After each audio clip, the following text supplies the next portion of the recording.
अमवा बोलन लागे बोलन लागी कोयलिया। इसका अंतरा है सब रागनी श्रृंगार कराए नायक के मन बस करीबे को रामदास मन भाई। तो यहाँ रामदास जी हमारे गुरु जी का नाम है। पंडित गणेश प्रसाद जी के पंडित गणेश प्रसाद मिश्र जी के जो गुरु थे स्वर्गीय पंडित बड़े रामदास जी बनारस घराने के प्रवर्तक माने जाते हैं, उनकी रचना है, तो वही सुना रहा हूँ आपके बीच में। बसंत बहार थोड़ा सा एक मिनट के लिए इसका स्वरूप दिखाऊंगा।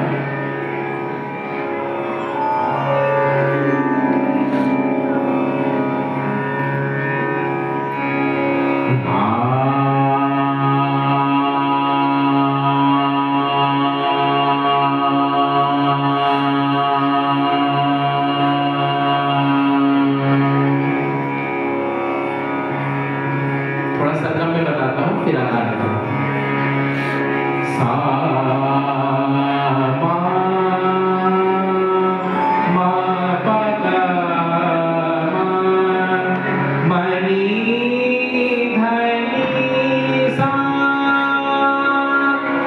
बाहर का है। अब यहाँ से पसंद करेगा सा रे नी धा पा मा नी सा रे नी धा पा पा मा गा मा ग रे सा मा प ग मा नी धा नी सा नी प नी प प ग मा रे सा। इसी बसंत बहार को थोड़ा सा आकार में करेंगे, फिर रचना शुरू करेंगे। आ आ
री